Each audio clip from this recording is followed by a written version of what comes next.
रोज़न में गज़ल पेश खिदमत है। शायर हैं जानिसार अख्तर। अशार मेरे यूं तो ज़माने के लिए हैं,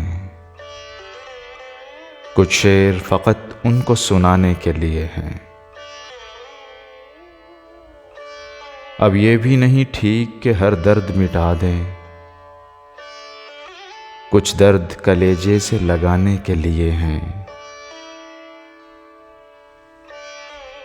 सोचो तो बड़ी चीज़ है तहज़ीब बदन की, वरना ये फ़कत आग बुझाने के लिए हैं। आँखों में जो भर लोगे तो कांटों से चुभेंगे, ये ख्वाब तो पलकों पे सजाने के लिए हैं।